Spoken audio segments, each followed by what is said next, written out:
Hello and welcome or welcome back to my channel. It's time for the July wrap up. And honestly, better late than never, right? Right. So in July, I had the busiest month ever. I was traveling a lot. I basically moved abroad on July 11th. Have been on the go the first whole week of me currently in the States. I then flew to see my best friend and now I'm back in California. I'm visiting my brother for a couple weeks and from there on my journey will continue to Australia and New Zealand, and I'm super excited, but all of this made me a little bit unable to read as much as I wanted to. However, I still had a really good month. I read 12 books, which pretty much all of these books were really good. I think there was like one or two that I didn't like as much. I already knew that July would be busy, so I only picked 5 books to read, and out of those I only read 3. Whoops. However, those 3 I loved for July. If you want like a more in-depth talk about it, I have a video of those. Oh, there's a hummingbird right at my window. Hi. Bye. Oh my god, the wildlife here is crazy. I saw an owl, I saw a hummingbird, I saw a scorpion, and a coyote. So cool. Anyway, not the point. So I read these 3 books out of those 5 books. And I'm gonna start with those. So first up, I read The Night and the Moth, and honestly that book has been trending on TikTok for a while, and yes, I totally understand the hype because that book was so good. I read it on my flight and I totally ate it up. It was just so good. So in this book we have Sybil. She's basically a dreamer. She can dream in a certain way where she can basically predict the future, and there's a knight, I forgot what they call him. So his first name is Roderick, I think. But what do they call him? They don't call him Roderick. I think they call him by his last name. I don't remember. Future Ella, maybe you know, if yes, put it here. But she's a dreamer. She's a dreamer and she starts getting like creepy dreams, and her other girl, she's one of the diviners, and the other girls start to slowly disappear, and there's this whole story about it, and she hates the guy, but he's probably her only help. She needs him to figure out what happened to her friends, and from there they go on. Her dreams get more crazy, I would say. This whole story was so good. Honestly, there's this like gargoyle, and I loved him, and he was like a little side plot, and he was like just a side character, but he was just so cool. And yeah, that book was really good, and that was on my list. So happy that I read it. I believe that there's another book coming out to this. We don't know anything yet, but I'm pretty sure that there is gonna be a second book to this, which hopefully, because that whole storyline was so good. Oh, there's a squirrel. Another book I read was Rewind It Back, and oh my god, I can't believe that the series finished. Like, the Windy City series just owns my heart, and I'm so sad that it's over. Like, this book was about Rio, and I've wanted a book about Rio probably since he was first introduced. He was just so cool and like one of those flirty guys, and just in everybody's business and trying to flirt with every single woman. But you get to know him more and more in every book, and now we finally got a story. And in this book you find out that Rio had a first love. Her name was Hallie, and they've been dating while they were really young and broke up due to some reasons. And basically Rio never really got over her, but also Hallie never really got over Rio, and now they're neighbors. She's moved to Chicago for, I believe, for work.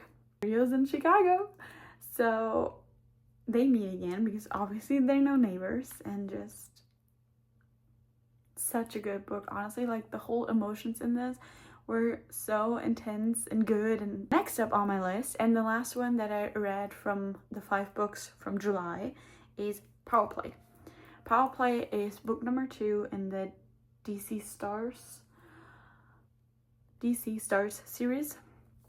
It's about Liam. He's a NHL goalie. In this book, Piper has just been recently divorced and she doesn't really want to enter the whole dating pool again. But she knows Liam, our grumpy NHL goalie. Chef's kiss. Honestly, what better is there than, honestly, hockey player? So good. Maybe a cowboy, but those battle each other. But she basically asks Liam to teach her some things, get her more comfortable in the whole dating pool.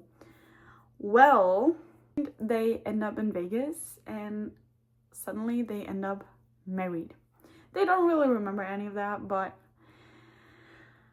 from there on, it's like the whole thing of like, do we stay together? It was just an accident, right? But also, maybe there's some benefits to this. What if? I started off the month by finishing my audiobook. That was The Crown of Gilded Bones.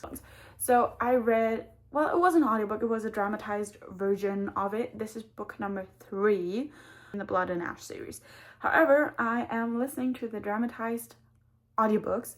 So now book number 3 is split into 2 parts, and I listened to the first part in May or June, and I'll finish the second half of the book in July. It's book number 3, and it still follows Poppy and what's his name? Hawk. And it was really good too, and I really want to continue, but I have to wait for the next dramatized audiobook. The next book is Crashing Waves by Kelsey Kingsley, and I read this as an art copy. Crashing Waves follows Max and basically his whole life story. It is him from his childhood. Basically, you follow him and how his parents mistreated him, especially his dad, and it's really, the whole book is in a male path, which was so intriguing, and the whole book was pretty good. I was a little bit confused sometimes, honestly, but usually whenever I was confused, it got cleared up at some point. And there is a second book. I'm not sure if it came out already or if it's coming out. I'm not 100% sure, but there is a second book coming. And basically, you follow Max from the beginning on, and the way he kind of falls in love with someone, but due to his dad, he's not really letting himself fall into it and experience all of that, so he ends up joining the military and they break it off, and from there on you learn even more about him, and kind of like you follow him for so many years in that book that you get to know him on such a deep level and such a deep understanding, and what happens when he's not in the military anymore, when he gets out of it, and just how it all changes, and also how it all changes how he sees his dad and how that develops. And the focus is not really the romance. Well, it kind of is there, but also it's really his story, and it's been such a deep story, and I really enjoyed that too. Another book I read was a reread of Punk 57, and I reread this for a friend of mine for her birthday. I was supposed to finish that book beginning of May. Whoops. Our birthdays both are in May, and we both exchanged our gifts right before I left in July. Whoopsie daisy.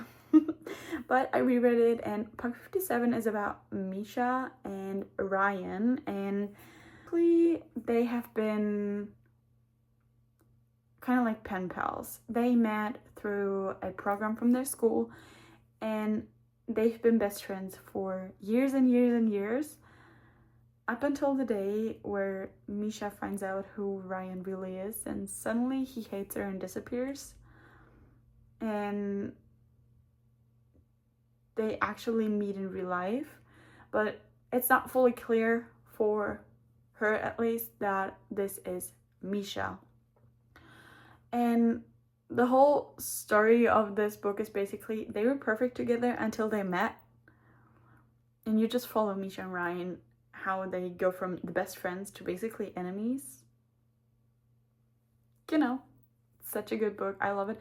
This is Penelope Douglas, so it is a little bit darker. All of her characters are on the verge of morally gray, and there is a whole side plot going on with just him, his family, his sister, and everything. So it is quite the deep book, and I would say he's morally gray. And if you've read the Devil's Night series, you will see some familiar faces, which I love.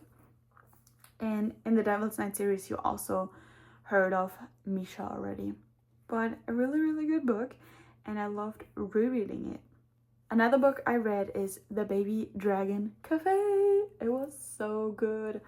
So the book is about Saphira, and she always dreamed about opening up a cafe. So she opens a cafe for baby dragons. After her grandma passed, she's trying to fulfill her dream. Well, Aiden is from this really big dragon family, and he has a baby dragon now, and he does not know how to deal with the baby dragon. Saphira is really struggling with her money in her cafe, so they strike a deal basically. Saphira trains the baby dragon if he pays her for it, so she can keep the cafe alive. And it was such a wholesome but also deep story, and I loved the little baby dragons so much. It was so good. It was just really good. I enjoyed it a lot. Another book I read is Apprentice to the Villain. I've been listening to this as an audiobook, and I'm finally on the third book now. And honestly, the story just keeps getting better and better. And you follow Evie, who stumbles across the villain, basically. They just call him the villain most of the time. They're getting better with that in book 3. But you follow basically Evie, and at the first she's his assistant, and then it develops, and right now she's his apprentice. But I'm not going to say much about it because this is book 2. This would spoiler a lot, but I really like it. I like the humor in it. The focus isn't really on the romance or anything. It's just there is some romance, and it's magical, but there's not that much magic, and it's just so good. It's really good. And I absolutely love Evie. I love the villain. And there's a frog called Kingsley. He's the best. Kingsley is the best. I love Kingsley. So funny. Such a good book. And if you're in the mood for like something, I wouldn't say something light because there is a lot going on, but for a funny, rather light fantasy romance, this is really something you should look into. And then the last books I read in July, you can also see in my vlog that I posted last week. So we have Never Been Shipped by Alicia Thompson. Never Been Shipped by Alicia Thompson is about a band reunion.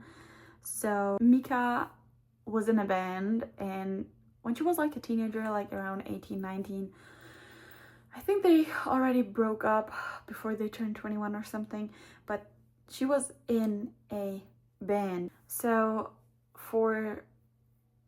on like a cruise, they have a reunion where they're playing again and everything, and John really missed the band. He was Mika's best friend, but they stopped talking when the band broke up. It broke up for several reasons that you learn during the book, and Mika and John, they were never together, but they were really best friends. But now that years later they meet again, they start to see each other a little bit different than before, and it's just, you start following them, you learn what they were thinking, what they're thinking now, and it's just, you start to understand why they broke up years ago and how it's all feeling now and how it's all developing now, and it's just so good. I really enjoyed reading this, although I still don't understand why the reunion wasn't a cruise. I mean, yes, it's part of the storyline, but I never really got a cruise feeling. Could it just been a festival or anything? I assume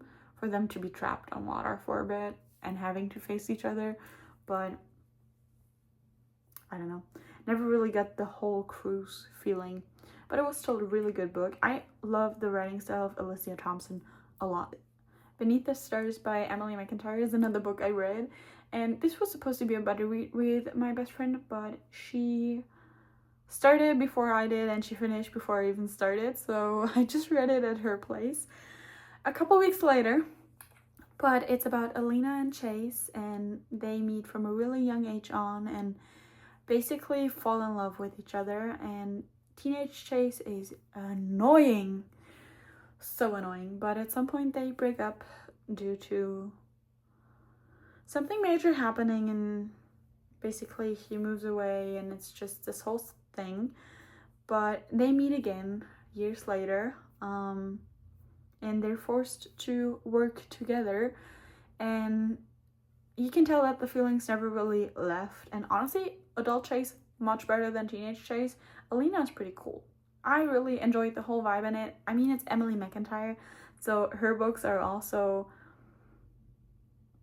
her male protagonists are rather gruff, I would say, but they're pretty good, and I really enjoyed Beneath the Stars. So Playing Hard to Get by Monica Murphy is a football college romance, and the first 150 pages I loved, and then I felt like it kind of declined, and I didn't really enjoy the book anymore because it's about Joanna and Knox, and Knox is kind of like a bad boy, and he plays football and everything, and everybody's so obsessed with him, but he's been struggling with his English class, so he needs a tutor, and Joanna is his tutor. And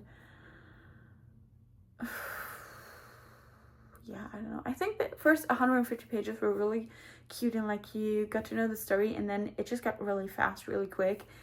And the book is super spicy, which I kind of expected it, but also I kind of did not. I don't know how else to say it, but it wasn't a bad book. It just was something, I guess. But this was not my favorite, and I didn't like the way that Knox and Joanna, just the way their story kind of unfolded. I didn't like it.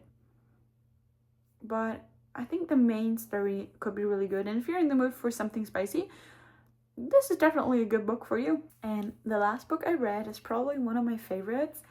It's Every Summer After. I've been wanting to read that book for years, and I finally did, and it did not disappoint. It was such a good book. So in this book, you follow Percy and Sam, and